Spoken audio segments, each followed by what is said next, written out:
Welcome to RHM Grafted In. I'm Pastor Bob Hill, and I'm speaking to you from my office in Vancouver, USA, in the state of Washington. I would like to speak to you in this midweek exhortation about the fact that rest is not a spectator sport. Now, in Mark 6:31 through 32, Jesus said this to his disciples: because so many people were coming and going that the disciples did not even have a chance to eat, Jesus said to them, "Come with me by yourselves to a quiet place and get some rest."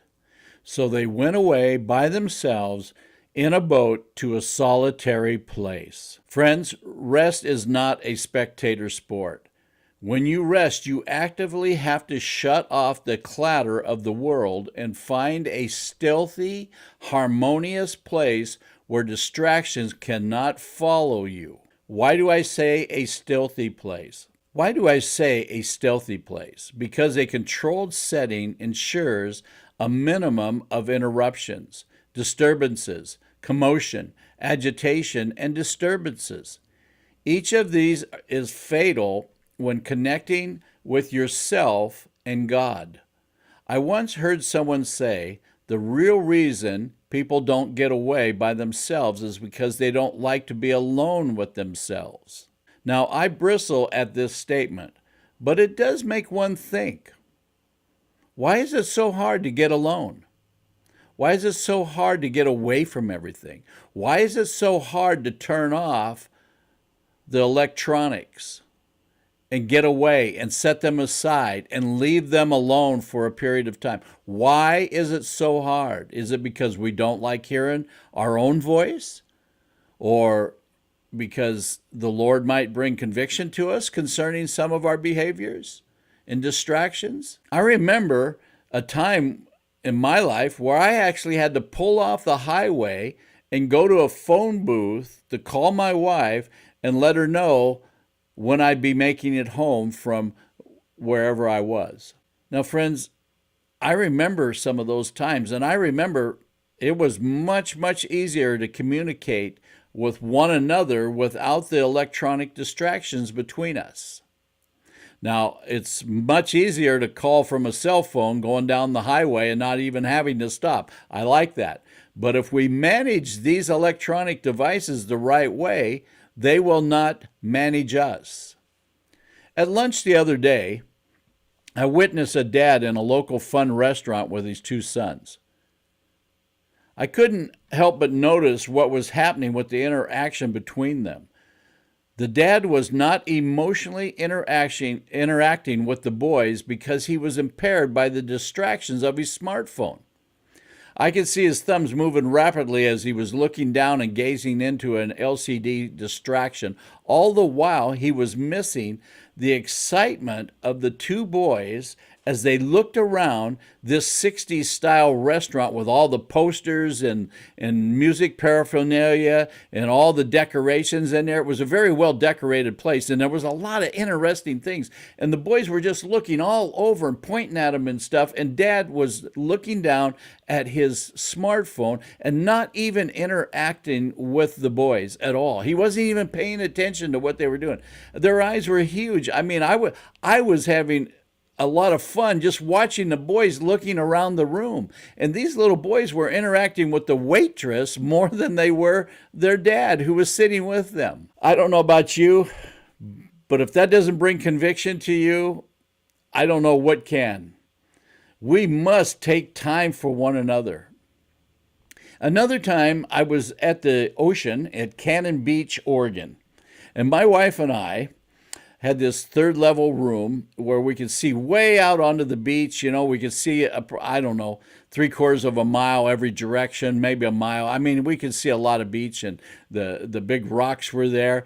But when I go to the beach, I always like to take my binoculars with me because I'll go out and sit sometimes. And I like to watch late at night and also in the mornings because the fishing vessels all go up and down the Oregon coast, and there's crab boats out there. And, you know, I commercial fished in Alaska in between universities and caught salmon up there and fished in Alaska. Alaska. So fishing boats are very interesting to me, and I like to watch them and see where they're working. And you know, with a good pair of binoculars, many times you can see clear out there and see the guys fishing on the boats and what they're doing, and they're bouncing up and down. Anyhow, it's just interesting to me, and I enjoy it.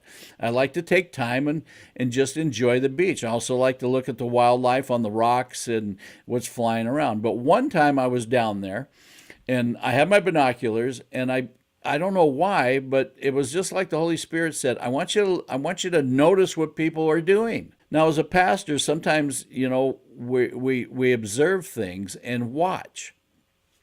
And so I heard the Lord say, watch what's going on the beach. And so I looked down on the beach, and there was this one woman who went an entire quarter-mile stretch of the beach and never looked up.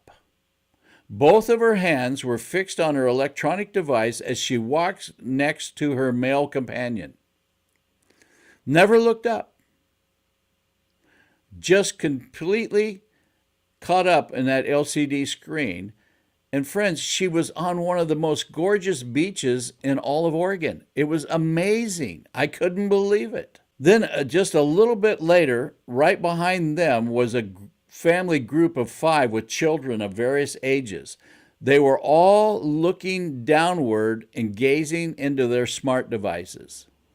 They appeared disconnected from each other, from their siblings and all the other young people around them as they walked down the beach. They're totally disconnected. The parents were the only ones playing with the dog. In the evening, I was observing, and there were many fire pits on the beach, and people were sitting side by side on the beach, and they had a fire going. You know what I could see from where I was at? I could see the lit up LCD screens in people's hands around the fire in the evening at the beach. The interaction, the personal interaction, it seemed like it hardly existed. And yet people were in one of the most relaxing, beautiful places you could possibly be in. It was wonderful. I thought to myself, what is the point of technology if it yokes us? If it becomes a bondage? If it becomes an obsession? We can't put it down. We have a place in Issaquah, Washington, where they actually have a rehab facility where people who are addicted to their devices and to video games go and are treated for the addiction. That is a sad state of affairs when people become so addicted to such things and so disconnected from the reality of the world around them. I mean, they live in a world, a virtual world that has been created. Friends, some of our children live more in their virtual world than they live in the actual world. Now, I live in the actual world, and then I sometimes spend time with the virtual world of all these electronic distractions because of my generation. But the generation that's coming behind us, not my children, but the grandchildren, my grandchildren, they live more in a virtual world than they do at times in this real world. They only come in the real world and interact with us, where we live in the real world and then kind of go over and interact in the virtual world. They're in the virtual world and then come out here and interact with us when they have to. I thought, what is the point of technology if it yokes us? I recently completed a technology class at our local community college. I wanted to make sure I understood how advancements in social media were intersecting. I was told repeatedly during this class that this generation is all about multitasking. Now, friends, I get multitasking. I'm a type A personality. My hardest thing that I have to deal with is to slow down and take a break and not run over everyone. I'm a type A person. You probably can get that with just listening to me. But excellent interpersonal communication and real friendship cannot be accomplished through an LCD screen. Excellent interpersonal communication and real friendship requires verbal and eye and body language. It cannot be accomplished through Twitter, texting, messaging, and Facebooking. These can only assist and are second best to actual personal face-to-face interaction. I stated to the instructor in the class, if this is what multitasking efficiency and excellence is, then why do we have laws and penalties that thwart us from driving while we tweet, text, or email, or even dial the phone, if multitasking is so efficient? To think you can do both at the same time with excellence is lying to oneself. Rest is not a spectator sport. You actively have to close. You have to actively engage the shutters around you and lock out the clatter of this world by circumventing technology. It is sad to say this about technology, but it's true. What does circumvent mean? What do I mean when I say that? I mean this. It means you have to manage it.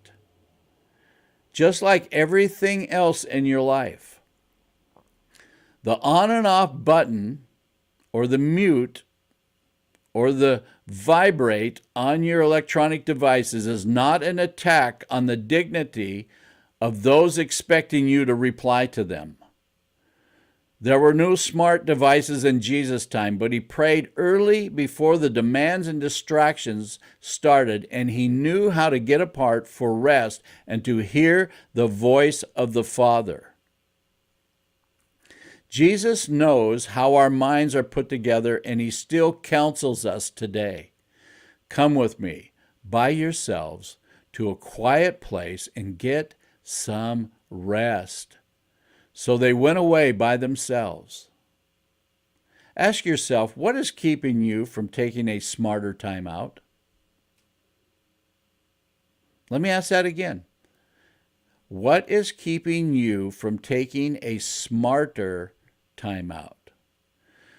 Find time during this summer to read, eat, sleep, think.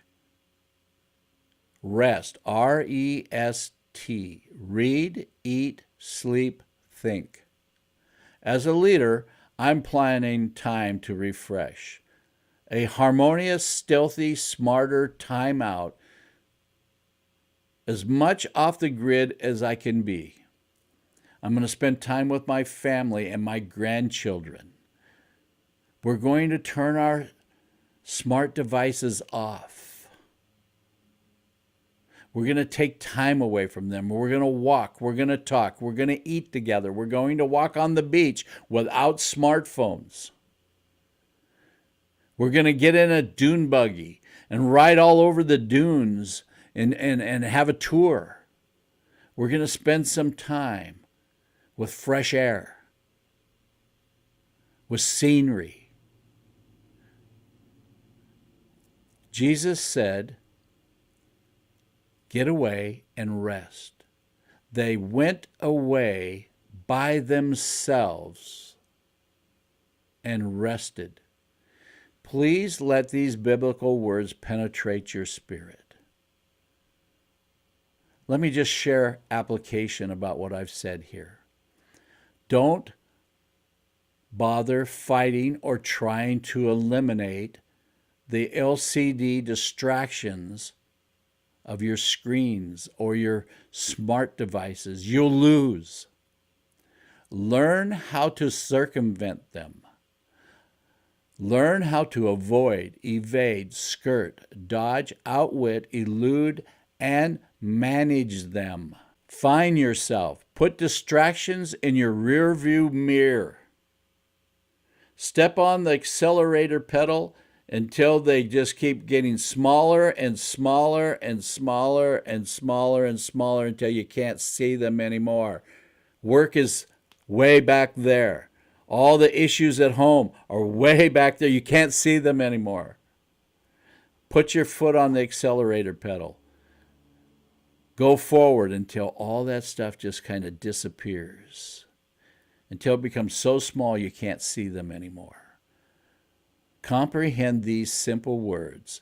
Come with me by yourselves to a quiet place away from TV, internet, texting, Gmail, Twitter, YouTube, Facebook, and work and get some rest. Read, eat, sleep, think. So they went away by themselves to a place abounding with natural beauty, verbal and physical interaction among themselves. Love Jesus. Father, I just pray that everyone that's listening right now will be challenged by what I've said. Thanks for tuning in to RHM Grafted In. It's important, get some rest. REST. Read, eat, sleep, and think.